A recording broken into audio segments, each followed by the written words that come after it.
Okay, welcome to the Justice and Memory Team Project meeting today. Um, This is the team that the mayor assembled in 2021. Basically, he assembled this team, the Leonardtown, the Justice and Memory Team, to work on the resolution that was, the resolve that was outlined in the resolution. So what we are doing, have been working on, is avenues of atonement since that time. With that, what I want to do is, we always start the meeting with moments of silence for those descendants that have, Leonardtown descendants that have passed on. So with that, let's go ahead with the moment of silence.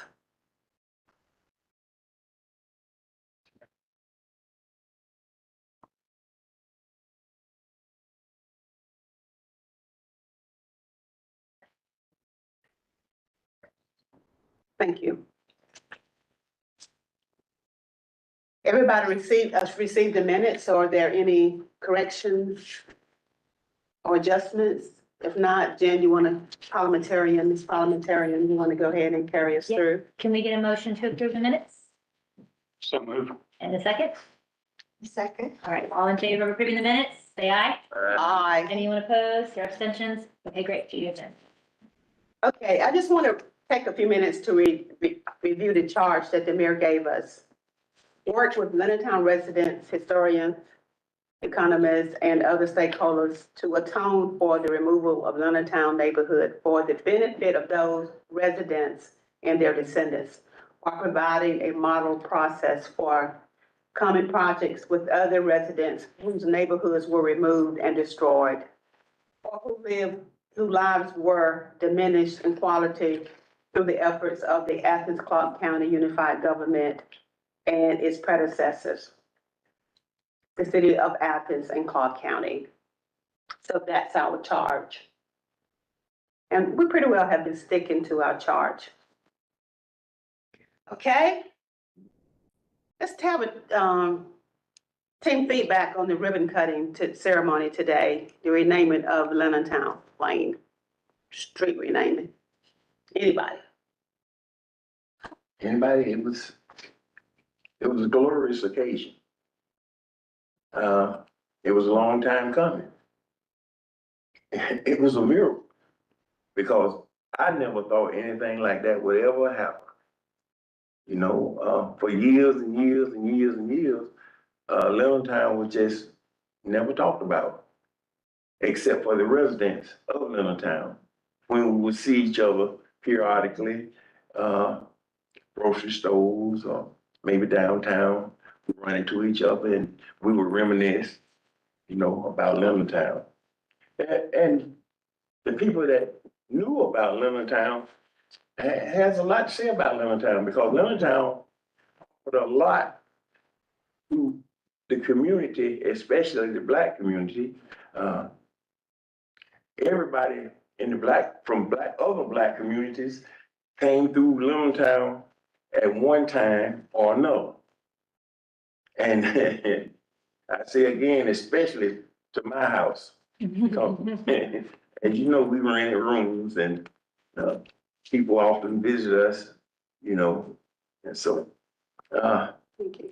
And another thing was, looked like a lot of great athletes came from Leonardtown.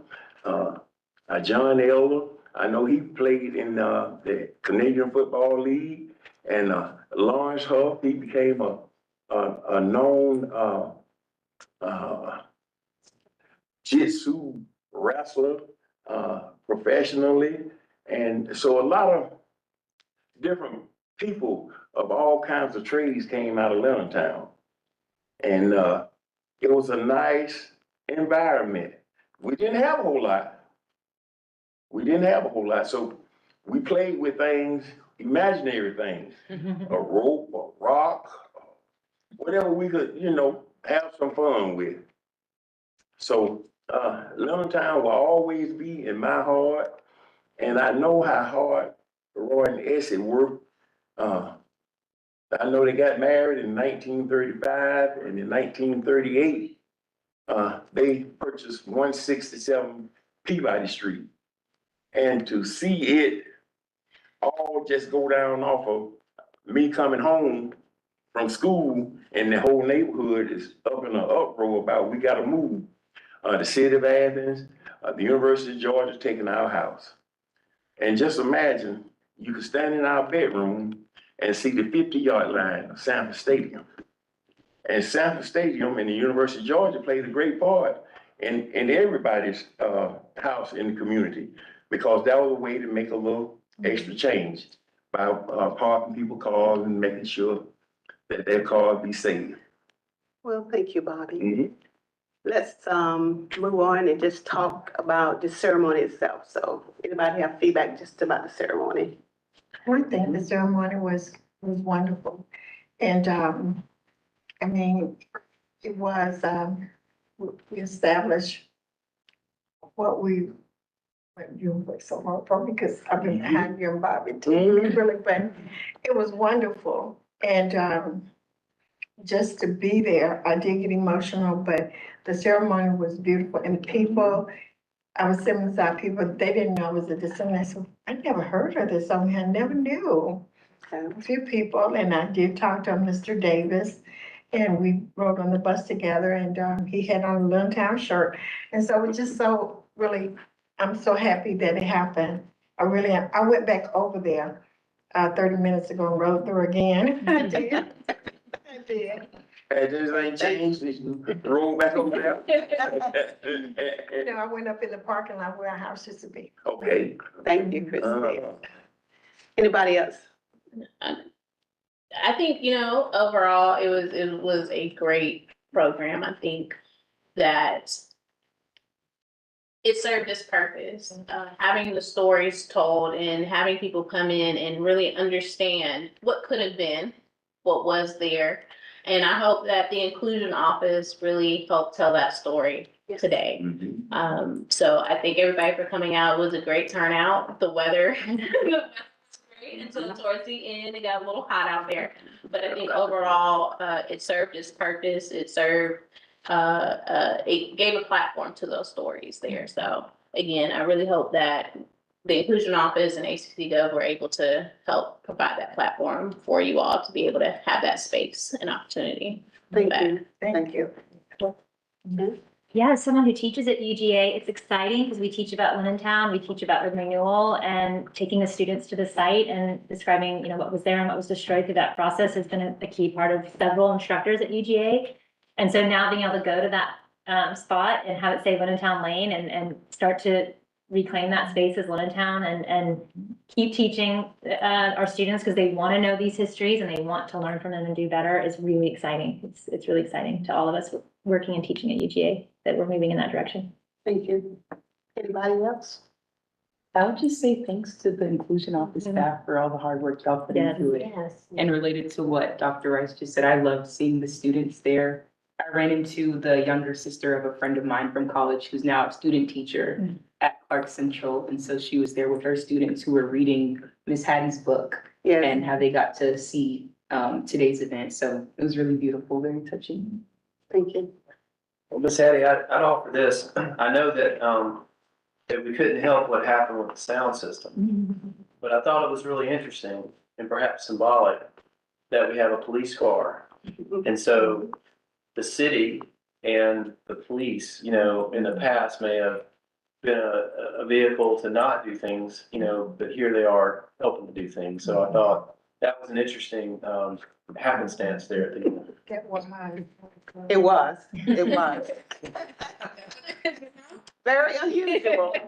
And for those who may not know, we're streaming, live streaming, but we had a problem with the microphone, so we were able to back up and punt, and we were using the Pivot, commit. we were able to use the microphone from the police car. And it was a good adjustment, and we went right on, smooth sailing. Show must go on. Yes, so I just wanted to reiterate that we just really appreciate the whole staff of the Yes, thank inclusion you. office who put all this together Thank you. as a result of, once the approval was made to rename the street to Leonardtown Lane. Thank you for all you have done. Thank you. Very welcome. And with that, we're gonna move on to, Dr. Jen Rice to review the walk of recognition location. She was able to be here today, so with that, I'm gonna review. Yeah, so the handout shows where we are with the memorial. As we all know, the original location at Baxter and Finley, we cannot build there because the University System of Georgia won't allow us to build there. So we're pivoting and we are moving down the street where we have a clear signal of the right of way that Athens-Clarke County is supporting for the building of the memorial. So it's gonna be, there's some images here I'll talk about more in a minute, but we need a new name for the memorial since it's gonna be more compressed. It's not a walk anymore, so we need to think creatively about a new name. And our location, as you can see highlighted here, is on that west side of Finley on the grassy area in that right of way between the street and sidewalk. And it's between the light post and the new street sign that says Leonardtown Lane, which is very exciting. So we were all basically where the reveal for the new sign is. It's in that grassy area is what we're working with now. And so we're working to develop the call for the signage and for the art piece. But on the other side here, you can see we're kind of thinking about some signage, and one sign, two signs, three signs, yet to be determined, and then an art piece still. So a group of us will be meeting on Monday to try and narrow down what that art piece should convey in terms of tone and message and some other details. So we're looking forward to coming back to this group with some more details about the art installation. But that's where we are working now for the memorial, and I think it's gonna look great next to Leonardtown Lane sign. And we'll still have the art piece and the historical signage. Okay. Any questions? And the art piece, is it 3D or is it mural or? We'll have to We have to work on check. that Monday, and I think it will be open to the artist that responds to the call as well, what the format is. We'll put some parameters and some things that we want in terms of the message and, but we have yet to see who responds of Okay. their artistic creativities, which is exciting. Any questions in the discussion before we move on from the location? Thank you, Dr. Rice. If not, we go ahead to Dr. Epps with the historical signage timeline and resubmit the new RFP and cost. Yes, so I have Manager Williams here with me to kind of go over the major but minor details there that we need to really discuss about it, which with Dr. Rice, previous conversation leading us into this, we really have to determine what artwork is going to go right there. I know when I talk with Manager Williams, we've gone back and forth between a mural through a mosaic to a 3D piece, understanding that it depends on what the artist, because we're leaving it up to our community to really buy in and provide that, what that's going to look like.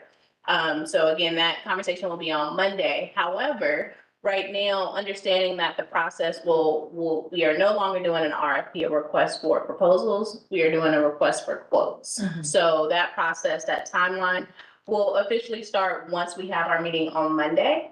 So once we have that meeting on Monday, really understand what are we trying to convey? What are we trying to have person to visit this site really feel? Are we really talking about wanting persons to stand in a spot and understand what could have been? Is that what we're looking to? How do we want people to feel when they stand there? I know today with the unveiling of the signage, there was a lot of emotion that could be felt right in that one area. So are we trying to bottle up that energy there and have that same presence when anybody walks down the street? Or what are we really looking to do there? So that discussion has to be had. However, after that discussion, with the help of Stephanie, she will be heading up that as your project manager for that. Okay. And they will be her and her team will be taking on putting out that RFQ process.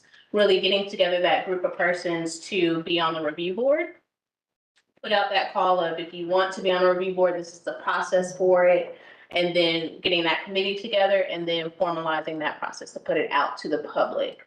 Once that is out, then persons will be able to submit their, not really concept, but just inquiring of, hey, I would be interested in this. And then we'll be able to release some type of monetary funds to be able to get that conceptualization of what they would want to put there based on the ramifications of what we're saying. This is what we want to feel, you know? So, that is where we're currently at. So before we can so we don't put the cart before the horse. Yeah. We want to make sure that we really understand and communicate what we are wanting to get out of that space. What is it that we're wanting visitors to feel, or even students as they're walking down, when they stand right there in that piece of grass, that short amount of grass right there, what is that experience supposed to feel like? What do we want that to be? So that is where we're currently at. Now, as far as the cost goes, I turn that over to Manager Williams here to kind of talk about where we're currently at with that. Because I know there's been some questions about what that baseline is looking like and what might be some possible options. Sure, sure. And on the dimensions, the one thing I want to say, I know that, and thank you, Remy, and y'all have worked with Transportation and Public Works, and Jen, you know, y'all have been working at this for several years now. And we tried several different ways, and I think you're gonna appreciate this approach, even though you don't have much experience with it. And I'll tell you, you know, it's sort of like Christmas when those proposals come in, to see how really talented and creative people interpret what you tell them you'd like to see. Okay. So that's always a lot of fun to look forward to. But I still think, you know, you got your general size on here, but we might want to have a height cap. Because I know that this area was identified by Public Works as not being restricted in sight lines for signs. But obviously, if it's a 50-foot tall thing, you know, and I don't think we expect that, but, No. but it does help to give the artist some parameters, because who knows, somebody might put this, you know, huge, very tall thing to make a statement, and they're like, well, no, we can't do that, and you put them through that exercise. So I would say that. And with respect to funding, so in FY '22, the mayor and commission approved $50,000, and then came back in FY '23 and approved another $25,000. Thus far, there's been some expenses, I don't have what they are, but of about $3,600. So That's the right way. the The right way. the survey, Yeah, that's right. So we had a survey done just to understand where we were. So we got a balance of $71,360. And then, and different, and I'm not necessarily saying that you should commingle it, but other related funds are the $500,000 for the racial justice and Black futures effort. Okay. So those are two pots that are particular to inclusion with respect to AJMP and related activities. Now, part of what you'll be asking the artist, giving them some parameters and some guidelines. And I don't know, I'm not familiar with, you know, you don't want somebody to turn in a $3 million piece, right? But I think Remy's made the statement before, you know, $50,000, $75,000, if you're looking for something pretty impactful, is probably not going to buy you as much as you want, but you'd be surprised. I mean, we've got a lot of really great splossed art by folks who are just interested in not making money, but, you know, being able to share their creativity. But I tell you this, I encourage you, let's go ahead and go through this process. If what you select is slightly more than that, then we could possibly ask the commission in approving that expenditure to supplement it with some additional funds. You know, if it's hundreds of thousands of dollars more, that might be one thing. You know, if it's just closing the gap on a small amount of money, that's probably not a big deal. But we don't want to preempt what might come, but we also, you know, want to be mindful of what we can get done and it not take several years, right? Exactly. We do not want this to take the timeline on this to be very long. We want to try to go ahead and get this done. Since we have everybody working together, the timeline should be short, as short as we can possibly make it, but with the quality that we want Yeah, of the art and the signage. right. And I definitely agree with that. We are going to move as quickly as we can, making sure that we follow all parameters and processes and procedures that we can. We're going to go as quickly as we can, making sure we don't break any guidelines, any rules, any laws with anything. But we do understand the significance of this, and we want to make sure that it doesn't get slipped to the back of anybody's mind. You know, I think we're on a great steamroll right now. We have the attention, we have the awareness, so we do have to keep going. So delaying it or pausing it, you know, can really underscore. Right. The efforts here, but I do want to make sure that you all know that we will move as fast as we can, with it, making sure that we stay within the lines of our rules and regulations here. Okay, well, we keep that in mind as we meet Monday and Yep. as what how we move to make sure that we keep everything in mind as we put this out for bids. Yeah. So if Understand what we anyone need. wants to share ideas for what the artwork should focus on or the feelings it should evoke, you can email us or we can get you to the meeting on Monday, but please share that so that we can incorporate that. And I wonder if we could get some specific parameters from TPW about size. Sure. 'Cause And I'm sure it's gonna go along the lines of probably no more than 5 or 6 feet high or something like that, but I can I work will that out. definitely, I'll circle back with the traffic engineer and, just explain that. If they could give us a max height that we could tell of artists, that'd be great. Anything else we need, Ms. Hattie, for the meeting Monday? Any other? I don't think so, but wherever we come out Monday, if we come out with a go-do money or an example of whatever, we will get back with this team. If not, we may have to have another meeting after Monday to put something concrete together. Yeah, and I think, one of the things that Stephanie talked about was having that opportunity for everyone to provide input based Right. on if you could bottle up one emotion or one feeling or one experience that you would want persons to feel when they're out there, what would it be? So I will get with her to see if we can get some type of survey to go out to you all, as well as any other persons that you may think should be included at that, because we do want to make sure that we are including multiple voices there, and bringing that to the table when we're talking about this. Okay, so we'll get together Monday and hopefully if we are able to capture something Monday, we can put it out. If not, may have another meeting or 2, 3 meetings, but we'll get back with this team. We'll follow up with the individuals that need to follow up to get their input. We have a location for Monday. Yes, we do. We will. Yes, we do.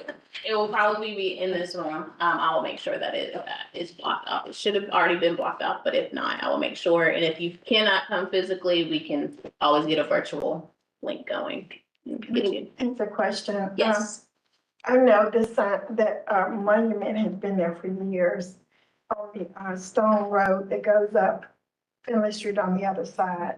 And I went that way today and the tree that owns itself, that situation. And I don't know, it just catches your eye, but I know we're talking about something else, but that is really something that you really look at and you go, wow, this tree owns itself. Yeah. You got the whole story on that Yeah. and everything. Thank you for sharing it, Christine. Okay, thank you, Dr. Epps. Let's talk about the affordable housing outline of that. So where are we? Cool. Count. I'm gonna start with like a brief background, so those that may not know a background. So in October of last year, this group voted to accept the economic loss report, and then formally recommend to the Mayor and Commission $1.25 million for affordable housing preservation via home repairs and down payment assistance. In December of 2022, the Mayor and Commission accepted that recommendation to designate ARPA funds of $1.25 million. The goal was to prioritize underserved populations in Athens-Clarke County. In June of this year, June of this year, ACC Gov started to accept proposals for down payment assistance and home rehab. We got one proposal, which was for home rehabilitation, not down payment assistance. Currently, we're evaluating that proposal. I can't disclose who submitted the proposal, but what I can say is that in October, that will become available for the public. And once it becomes available to the public, then I can say who submitted the proposal. We are, once we decide to recommend to accept the proposal or not to accept the proposal, we will present that to the Mayor and Commission on November 7th. And then if the Mayor Commission decides to accept this proposal, contracting will begin as soon as they say yes or no. Once the contracting begins, hopefully, ideally, of spring 2024, residents will be able to apply for the home rehab funding. And that's according to the agency's timeline that was submitted in their proposal. On that November 27th Mayor and Commission meeting, ACC Gov staff will recommend to the Mayor and Commission to re-release an RFP for the down payment assistance. That's all of the updates I have right now, and there will be more updates to come.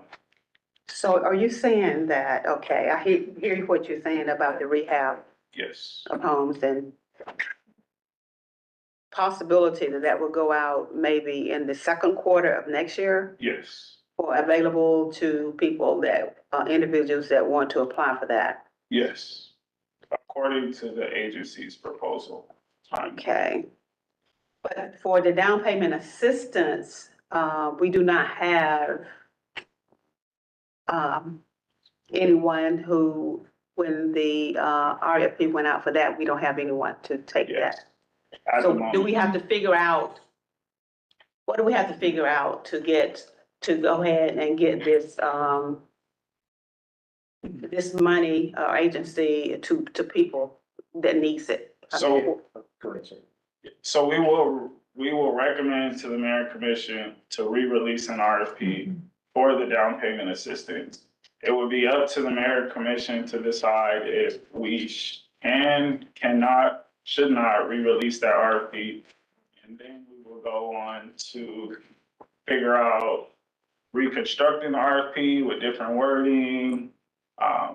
Yeah, that's, So what we'll do, Ms. Hattie, is we'll go talk to some folks who normally provide down payment assistance, ask them why they didn't apply.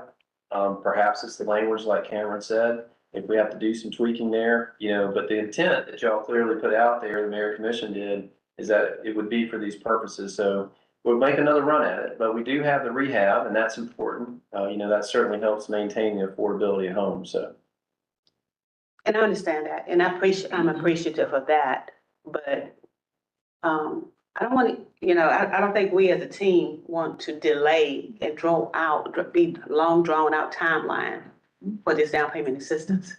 Yeah, and I understand that, but you have to, yeah. And I agree, I know you have to go through all these procedures and all that, but we cannot continue to prolong this. And I don't know of a different way or how we need to look at it, but. And I think it goes back to awareness. It has to be some type of awareness that goes out that, hey, this is out. The RFP has been out for a while and we just did not get the attention that we thought it would be. And it goes back to, I think, some other underlying factors that are there, though there is that importance of we want to get it out. We have this timeline, but we do have to understand that we think we got to pivot and commit to some things. We got to pivot.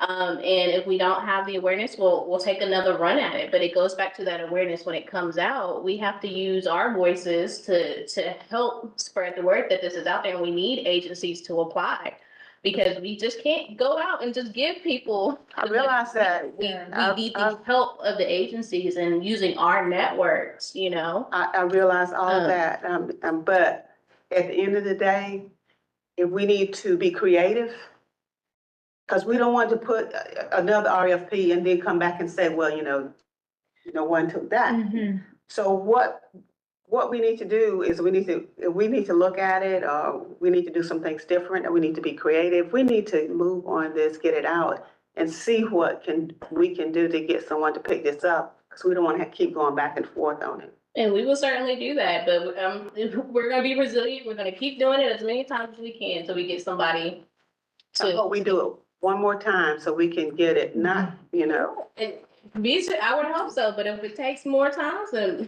we're gonna keep going back at it.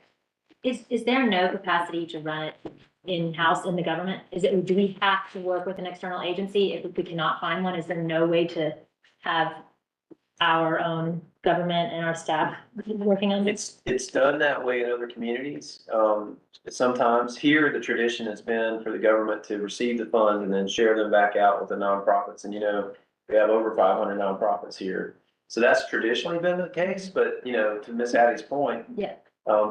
We can make another run at it, see what the commission wants to do. If we don't come up with something there, then we have to get creative and find a different way. We can get creative Yeah. in this team and to get Yes. it, those funds to where they need to be, to help people get avenues to homeownership Yes.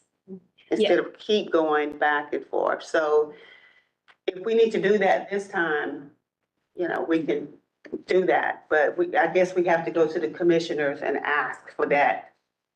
If we can do that, and if we can, and I'm willing to do that because people need money to help them get home. Yes. They need it. And I don't want us to keep going round and round in a circle to try and find avenue. That's what I'm trying to say. Oh, no, I certainly understand that, and that's, So if we need to go to the commissioner with two alternatives, if we can say we want to resubmit, if we can't resubmit, we want to do this, so we won't have to keep going back and forth. I support that. Last question. So, Blaine and Remy, with the RFP that we sent out, I guess we were just specifically looking at nonprofits, or can we broaden it to look at perhaps banks or mortgage lenders or? Yeah, I don't remember how it was worded. I'm not sure why you couldn't. You see what I'm asking? I mean, Yeah. these are folks that are doing, in the business of doing that, so. Yes. And Cameron, do you know? Yeah, it was worded to like Include- not only nonprofits, so there were other organizations that could have applied for it. And were they all, how do we make them aware of it, other organizations? Do you- The normal website, bids page, listserv, we email listserv.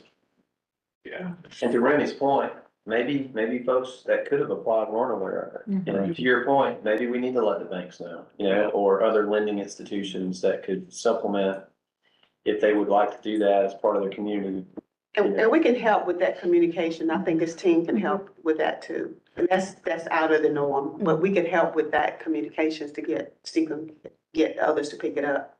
I really like this Hattie's idea to have the first request be to reissue the RFP with the adjustments that we make based on the feedback of why we didn't have anyone apply. But I really love your idea of simultaneously getting a Plan B approved, because we're doing a lot of important work here, but the down payment assistance is just Very so important. critical. So I like that idea of saying, hopefully we'll get some responses, but if not, we already have a Plan B approved and ready to go, so we can start moving this money. So we won't have to go back, so we can do that, but we had to realize we have to write it up in some way where can be presented to the mayor commissioners. Right, and I think that goes through HCD. Sure. Right. Well, I would just say this. I know it seems like a long time away, but that voting meeting where they're going to approve this proposal is 5 weeks away. Mhm. The agenda item that is going to do that is due next Wednesday. So if you want to, right now, the plan is we're going to recommend that. And then as Cameron said, we're going to ask for permission to go ahead and put the RFP back out. If you want to amend that at all, because right now, y'all made a recommendation and the commission accepted it. And once they accepted it and said, this is what we're doing, and that's what we're doing unless they say otherwise. So we would need to have a conversation in the near future if you want to put anything different in there. Okay, if, I want to recommend to this team and have a vote on, I think we need to have a vote to make a recommendation, a second recommendation to the mayor commissioners. Could the second recommendation be that we would explore how to administer these funds through in-house in the government using current staff? I mean, I know that may not be feasibility and capacity, but. Yeah, I'm not sure I can say that we can run that program right now. Okay. And we're dealing with some other staffing issues. I know from a contracting perspective, we've got to clean that up, get reimbursements. So I don't know if we could stand up a new program with the staff that we have right now. Your best bet and your quickest bet is to partner with somebody that has that infrastructure, has been doing it. Because part of, it's not just down payment assistance, y'all, there's normally a homeowner education component to that. So you want folks to go through the training and then get access to the funds. And traditionally, that's what some of these nonprofits have provided. Well, some of the nonprofits, we probably could partner with the educational component. And we don't have to rebuild a whole bridge. We can partner with some instances where you can say, we can work with this group on the home ownership. And I thought Goodwill had done that. There's a number of agencies in town that offer that type of service. They may have missed the opportunity or what, but the fact, we expected fully to get several proposals and we didn't. So to Remy's point, the next time this thing goes out, there's gonna be some phone calls made and say, hey, are you aware of this? And get it in front of folks so that we got hopefully have a good pool of folks applying. Still we still wouldn't miss the opportunity though to, for this group to make a recommendations to find a partnership to move faster if we cannot, if no one answers that, the RFP. Is Athens Land Trust at all capable of taking something like this on, or are Well, they stretched, or? We don't want to call names, but we can talk about partnering with other groups that I'm aware of as well, but we will miss an opportunity. It's just a whole drawn out delay. That's what I'm trying to say. But that's what we have to wait on. We have to wait on. But we need to look at other avenues. Like Commissioner Hamby was talking about. Go ahead. With the banks and the mortgage companies and stuff like that, and reach out to them. So we can partner with this, whoever is reaching out and communicate as well. If you need help.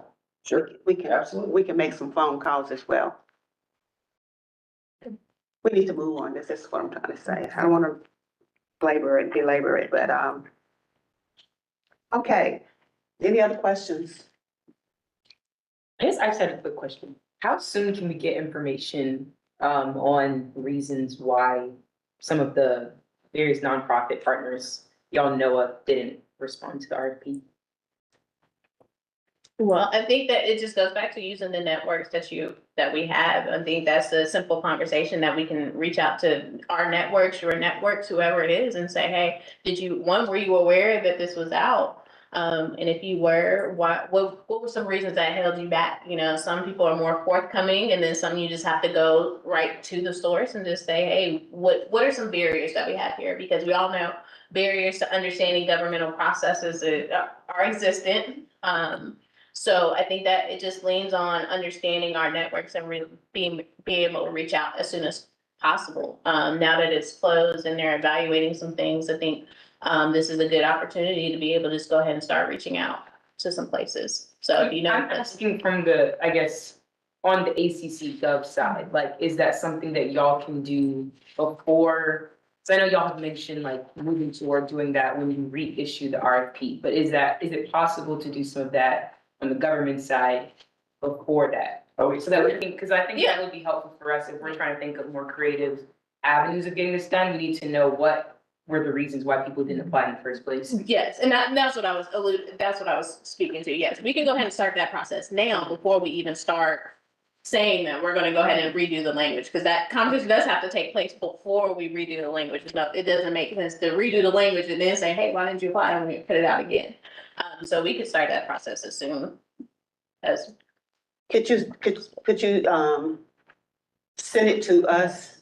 So whoever want to volunteer, like myself, and maybe whomever want to volunteer to reach out and communicate with some other agencies? What are you expecting from us? A list of folks, A or a list of summary of the folks we talked to, or both? A list and a summary, both. Well, we will certainly, I think it's a pretty quick ask of who has done down payment assistance programs prior to this, get those. Mhm. The banks and mortgage companies, we'll have to pull that together. And we might start with a couple of banks and just say, hey, is this even something that y'all would do or structure to do? And that could either get them in or get them out. So yes, we could do that, and we could you know, we could share both of that with you. Thank you. We call these folks and here's, but I don't know if we're, you know, just for, we'd say, well, this entity said this. We would give you a summary Just a summary. and thematically what Yes. seems to be the problem. Yeah. Yeah. One thing I will say, during the RFP process, we did like a webinar where we invited different nonprofits and people out to come and like ask us questions about the RFP. We also did like a technical assistance period where if somebody who was filling out the RFP had questions about certain insurance requirements and things like that, we gave people the opportunity to ask questions and hear about the opportunity. So, Did you get a lot of response? we didn't get any responses to the technical assistance, but we did get a few people to show up to the webinar. But yeah. We'll try to help with that. Yeah. Okay, thank you, thank you, thank you. Any other questions or anything else before? We don't have anything else on the agenda. So, you know, we're having the meeting on Monday and, we had a great day today. So, if not, if there are no discussions or other questions, we're going to adjourn the meeting today. Thank you. Meeting adjourned. Thank you.